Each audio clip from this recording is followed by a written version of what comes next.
On today's show, we interview a world-class professional artist, creative director, and the founder of Art Fun Parties. Throughout her career, today's guest has been the party planner and artist of choice for Jamie Foxx, Kanye West, Neiman Marcus, and other household names that you know. And on today's show, she shares with you what it takes to become a world-class professional artist, creative director, and party planner. All this and more on today's edition of the Thrive Time Show on your radio.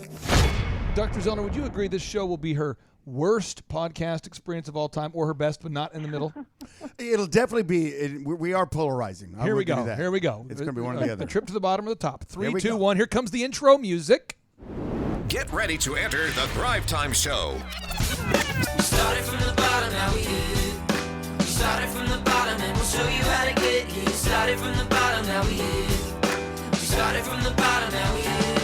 We started from the bottom, now we're on the top, teaching you the systems to get what we got. Colton Dixon's on the hooks, I break down the books. Z's bringing some wisdom and the good looks. As the father of 5, that's why I'm a dive. So if you see my wife and kids, please tell them hi. It's the C&Z up on your radio, and now 3, 2, 1, here we go.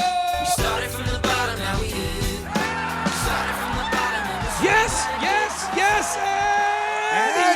Thrive Nation, it is a very special occasion, and it is profound because we are all above the ground. You see, Z, we're not dead, and so there's a certain positivity that we So have. rumors of our deaths greatly exaggerated? Is that what you're saying? Correct. Okay, And good. Z, this is the thing. You're a doctor. Well, sort of. How long did you have to go to school? 8 years.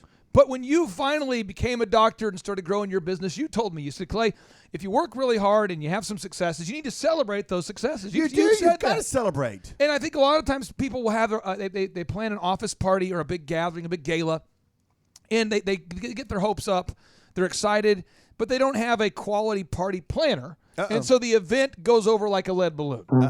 And then they start saying, I'm not going to have any parties anymore because this party was crap. Right. Well, this guest today, she is an expert at throwing massive galas, parties, events. She throws big-time events for big-time celebrities. Shanna Israel, welcome on to the Thrive Time Show. How are you?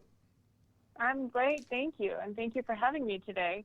Hey, now you have to tell us, what are some of the biggest names name that drop a you've little worked bit. with? Come on, if you can. Our listeners live for name drops. So just yeah. drop some names that will Sexy names. Intimidate us. Yeah. Oh, yeah. What are some big time people you've worked with? Sure. I've worked with big brands like Nike and Target, so I've had a wide variety of different amazing talent to work with in my career. How does one go about working with Madonna? How does that conversation begin? Are you hanging out and you go, hey, look, that's Madonna. Madonna, hey, I should plan a party for you. How does that occur? No, it's only if it was that easy. No, Yeah, you true. know, it's a mixture of being at the right time, at the right place, having the right connections to help you get to where you need to go, and having the talent that they're looking for. I mean, it's like a recipe for anything. There's a little bit of a lot that goes into that equation. So, it's not just as easy as anyone could think it is. It's just saying, oh, I wish to work with this person. It doesn't work necessarily like that sometimes. So, yeah. Today, I mean, you're known today as a professional artist, creative director, the founder of Art Fun Parties. But where did you grow up? I mean, where did you come from? Well, originally I'm from Chicago, but most of my life has been spent in between Arizona and Los Angeles. So I go back and forth between those two cities, and that's where most of my time is spent. So how did you start your company? What were the steps that you took to start your business? Well, the steps that I took, I'm an artist first, and so I started with wearable art, and I really just started getting represented as a stylist first, and then it evolved from there because I like marketing and I like different facets of the art world. It's just not one kind of place for me, and I never saw myself as one kind of artist. Like I always tell people, when you see my work, you're never going to look at me like a Georgia O'Keeffe. I'm not going to produce the same thing probably twice ever. And so I really wanted to expand my outreach, and being in Los Angeles and involved in the entertainment world, I grew up around sports and professional sports and athletes my entire adult life. So I've been exposed to, such a different variation of entertainment and art, and I've been very fortunate that way. And so I would really say my career started with wearable art, evolved into then more of the marketing side, and then it went into events and parties, because I'll tell you how Art Fun Parties really evolved when I started doing art parties for my niece and nephew and their school and their birthdays. I always went into their classroom to create a really fun, unique environment for them and their friends. And then there was so much demand for it, because I come in to say, okay, what's never been done before? How do we really make this a one-of-a-kind, unique experience? And a lot of people wanted the same for their kids. And then the pandemic hit when I was about to launch Art Fun Parties. And so I really had to redirect the vision and figure it out quickly, because at that point I had two options: either dissolve the business or evolve it in a way that I really wasn't planning for. And, those kind of challenges, you have to be creative in every step that you take as a business owner as well, not just with the art itself. What is wearable art? Well, I'll tell you. So I really put people's stories through art. So that's really what my specialty is showcasing their personal journey. So, for example, wearable art would be taking actual pop culture, like memorabilia. So I would take a vinyl record. I would put that on a T-shirt and then do arts and crafts on top of that, and maybe put a brand name or a DJ name. Like I did one piece that was in honor of the DJ Mark Ronson, and I actually used a turntable pad, a vinyl record. I did one in honor of Madonna's theme, and I put a cassette record tape in front with the actual tape coming out of the tape, and then making the rest of the back of the shirt out of that tape. So I really tell a story with the actual items that were used at that time and place, and so they actually look and relate as a time capsule. So when you look at that piece, you're like, I don't even know what a CD is, or a vinyl record. But when you look at that actual piece, it really tells a story about that time, place, and whatever the message was at that time. So that's what wearable art is. And I picked wearable art to begin with, by the way, because I was in advertising art class when I was in school, and I just thought always the best form of advertising is the human person. I mean, so when you stop and stare at someone, that to me is like the most effective way to get someone's attention and make it relatable. Now, Kanye West, Z, whenever you and I research for the shows, we do some searching around. Oh yeah, we did a little search. And sometimes you find things on Al Gore's internet, and you say, "Thank you, Al Gore." I don't know if that's a real thing.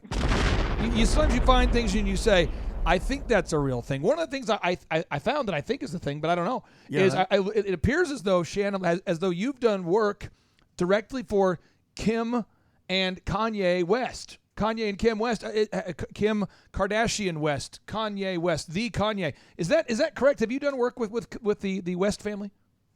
So Kanye had a Grammy party in Los Angeles, and I basically provided some art products for that party, and involved Target with that party as well. So that's what I did with Kanye. Okay, Dr. Z, to you Yes. now, sir.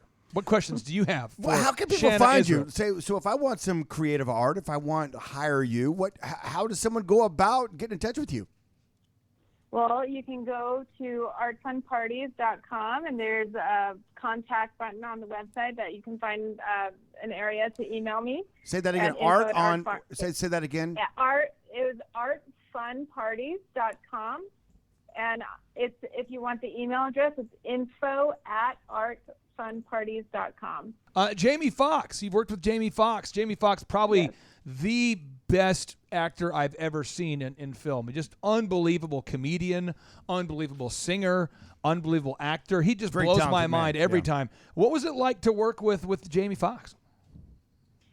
Jamie Foxx, that was a lot of fun. I made a shirt for him. It was a basketball jersey that was customized. It said Commissioner Fox on the back. And he wore it to his BET after party that he does every year. And it was really cool because he wore it with singing with Lil' Kim on stage. And so that was, for me, I mean, being a fan of the 90s especially, that was a fun moment to witness and have him wear my, art piece on stage. So I love that moment. That was a lot of fun. And he's a great, person to obviously wear that and showcase it. And he really embraced it too. So that was a fun moment for me. So these big successes you're having now. I mean, you had to have started, at the bottom. And I understand that you had to go through some significant medical challenges en route to the success you're now enjoying. Could you share with the listeners out there what kind of medical issues you had to work through, medical challenges?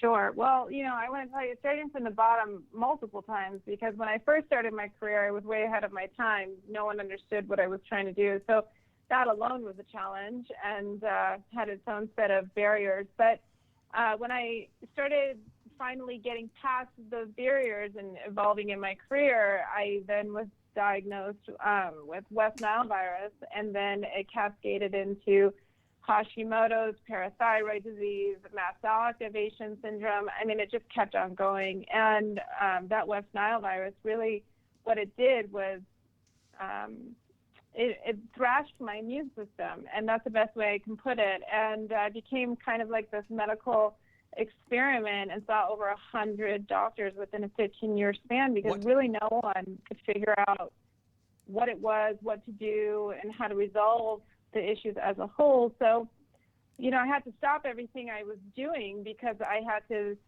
dedicate 100% of my focus to my health and well-being. And it's very complicated, to say the least. And then I got into a severe car accident, broke my neck, leg, and so, yeah. I mean, I was broken from head to toe. What for you would be the advice you would give somebody out there who's going through a low point? Like, what would be some advice that you would give for somebody out there who is going through a low point? Mm-hmm. Well, the first thing I would try to do is, try to focus on the things you can accomplish and let go of the things that you can't. I think that's one of the biggest things I could say to anybody, because when you let go of the things you can't control, it's much easier to tackle those little things. And if you don't feel like even, putting on makeup today because you're just in the mood, try to put that on, because it's those little things that make you keep going. And try to talk to people to, get a support system around you. Don't try to go something at it alone. I think those are two very vital moments and points when someone is down and can't figure out how to get out themselves. So find inspiration in things that music, play a happy song, find a happy place that even if you don't feel happy right now, just try to surround yourself with those moments and try to get past that, whatever that barrier is for that time. That's where I would definitely start, and just taking it day by day. And that's another thing I would tell people. It seems so easy, but it's not, because day by day sometimes can feel, like very monumental things to accomplish, but it's just taking one step in front of the next and just focusing on what you can. Really important, I think. So for anybody, and that's why I say pain is pain, no matter how it got there, that's what it is. And so people can identify with that, and just, again, taking the small steps you can that provide joy, trying to find the joy. Shanna, I've never. And for me, it was art, by the way. Yeah. So, but for anybody else, it could be something totally different. Shanna, I've never worn makeup before, and I'm willing to do what you're prescribing right here. What brand would you recommend for me? I don't know. You know what? There's so many brands out there.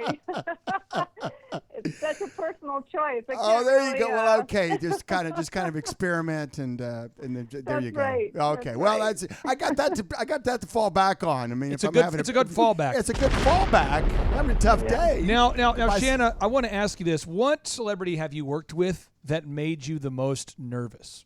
Where you just were in their presence, sweaty palm, and it nervous, just kind of freaked you out a little bit. I mean, was there anybody you've been the most starstruck by, where you look back at it and go, "Wow, I was freaked out"? I don't know if I would say freaked out, because again, I don't get freaked out too often about really anything.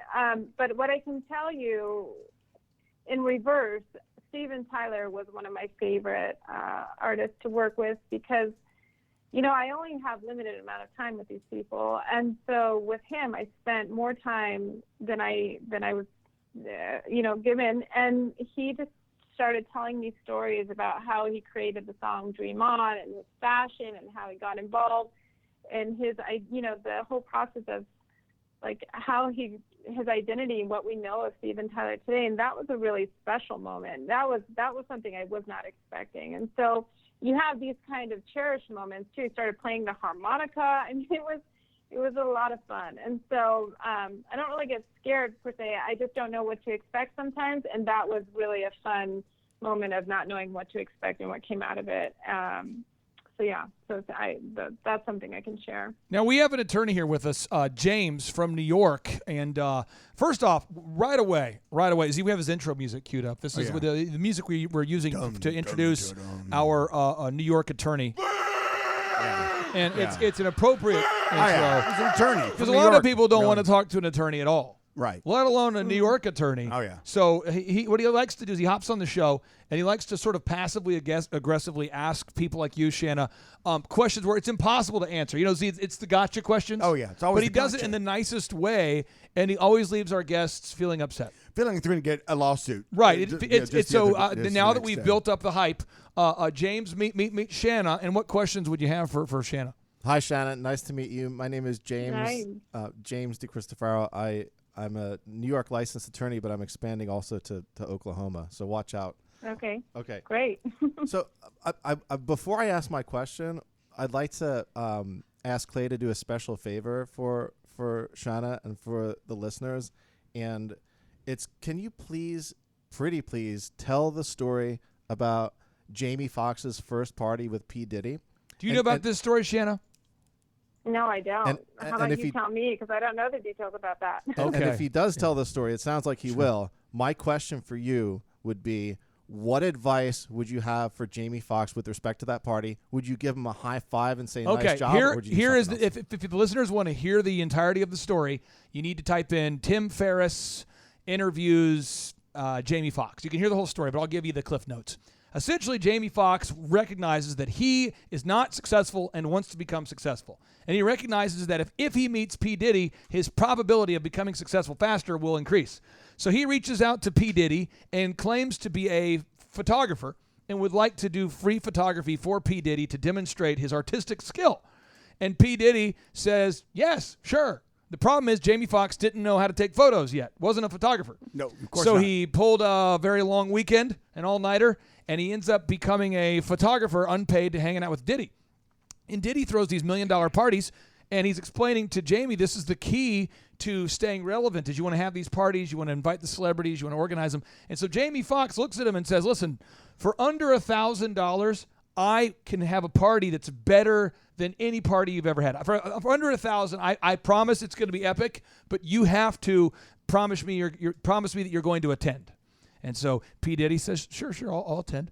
So then Jamie Foxx proceeds to call most of L.A. and tells them that he and P. Diddy are throwing a party, and it's old school, like red Solo cup, and we're going to make it as cheap as possible, like Cheetos and Solo cups, and we're gonna keep it cheap. And that, just kind of as an homage back to how to back in the day before we made it.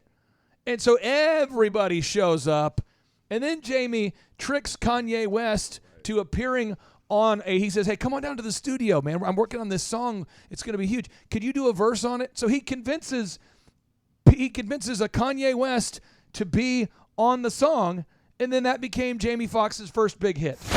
The following is an interview where Tim Ferriss interviews Jamie Foxx on his show, The Tim Ferriss Show.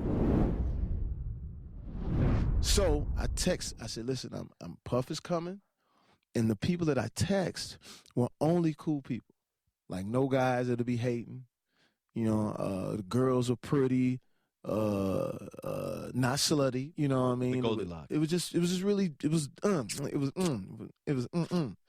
And so I hit him at 12 noon. I said, yo, where you at? We're at a fevered pitch. It's going off over here in my little house. And when he gets there, his mind is blown. And, he shows up with the entourage. Puff, he was like, Gatsby. Okay. And he walked in, he said, oh, that's the girl from that show. And that's the girl on this. And I said, yeah, Puff, we We all live out here, so all the people you see in Hollywood, I know they're my friend. And so he's like, oh, party's incredible. We're playing his music through my little sound speakers. Everybody's really toasting him. And I said, Puff, the people that are here are different. So he's admiring that it's crazy.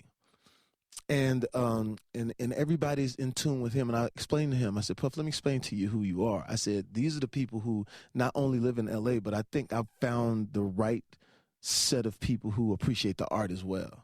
Because what you do musically and what you're doing on the artistic side is blowing our minds as well. And I said, therefore, look at the table. I only spent $400. On the table, there's Kentucky Fried Chicken. I just put it in a nice bowl. There's cola. I just put them in pitchers. I said, so no more than $400, but people are here. I said, because here's the thing. A fitted baseball cap, New York, fitted, it's $58 maybe retail. I said, but Puff, on your head is priceless. We just want to be around this fly. So we partying, Puff is partying, and then there's a dude standing next, like on the wall. No one's talking to. He got a little green jump jacket on. Guess who it was? It was Jay-Z. Nobody knew who he was. Jay-Z kid. I said, yeah, I know that dude. Missy Elliott has one room. Puff has the other room. Then I go to my garage to grab some other drinks, and I see this tall dude and this little dude, and they're like, the little guy goes, yo, B, it's like this all the time. I said, yeah, what do you mean? The girls and karaoke. And I said, yeah, man, who are you? Oh, we're the Neptunes. My name is Pharrell. I said, yeah, man, I heard of you. So that's how long ago this was. Amazing. So here's how I make the music play, though. So as Puff is there, I get people to leave me different bits of music or whatever, because I'm trying to get into the music thing. So I turned that into a show, in a sense, to where I would just have different people I would toast and try to, get my music on. So one day, my boy Breon brings in this kid. He has a backpack on. His jaw's a little busted. His name is Kanye West. And I say, yo, who's that? They said, yo, that's a new kid, Kanye West. He coming on. I said, really? What'd he do? He said, he rap. I said, well, got to perform that, because everybody that comes to my house, they got to perform. So I said, yo, man, they say you the and he was really quiet, I said, man, let me hear you rap. You need your beats or whatever? He said, I don't need no beat. Freestyle. Chopped everybody's heads up. Just amazing. I said, dude, I don't know where you come from, but you are going to be one of the biggest stars ever. So we go in the back, and my studio at that time, I called it the Porsche. It was a lot smaller than this. It was really like nifty. It was like a Learjet. It was compact. It was compact. The sound was toasty. I had engineers from all over the city dial it in so that when real artists come, they don't think that, oh, this is just comedian around. Some real. So we go in, and Kanye, quiet, but at the same time, he knew what he wanted. He says, okay, the song goes like this. She says she wants some Marvin Gaye, some Luther Vandross, a little. I said, I got it. And I started going, she say she wants some Marvin Gaye. And he said, what the you doing? I said, well, see, young man, you don't know nothing about R&B. See, I'm an R&B. See, I got to give him, I got to put the. And he goes, really politely, he says, hits the button. He says, don't do that. I said, but you don't know what you're talking about, brother. That ain't how the song go. You got to sing it this way. So in my mind, I'm thinking, you know what? I'm going to sing. The song is whack. It's not going to make it. Because I'm thinking old school R&B. But he was teaching me the simplicity of hip-hop, which I didn't know. I was like, what? Yeah. Cool guy, great rapper. I don't think it's going to happen for him. So I'll go off and do a bad movie. And when I come back, my boy says, remember that song you said was whack? I said, yeah, it's #1 in the country. You, Kanye, and Twista, Kanye's first record. And it was actually Twista's record. I said, oh, shit. So I'm at a club. He said, you don't believe me? I said, no, we're in Miami. They played it. Everybody ran to the dance floor. I grabbed the mic, said, that's me. That's my song. I'm on that, And so the music, that's how I got into the music. So there's the Jamie Foxx story. Is he tricked P. Diddy? Well done. There it is. So Shanna, what advice would you have for him for throwing a cheap party in L.A. for the young Jamie Foxx? For the young Jamie Foxx, I would say, look, people have to be innovative with their thinking, and I'm a creative thinker, so I'm always looking at creative ways of how to get your foot in the door. Whether it's internships. I mean, you hear these stories all the time. I appreciate you for hopping on the show. You are a great American, and if you need anything, don't hesitate to call. Thank you so much. I appreciate all of your time today. Thank you. All right, thank you. take You're care. awesome. Now, Take Shanna, care. Bye-bye. we're off. Most of our shows, we put those shows out. Usually it's a couple months after we record them because we're so booked out there. Is that fine with you? Okay. That's fine. Okay, so we'll get it out there. I really do appreciate you. Thank you so much for being here. Yes, thank you. Thank you so much. Oh, Okay. yeah. Oh, yeah. Take care. Bye. Okay, bye-bye. And now, without any further ado, 3, 2,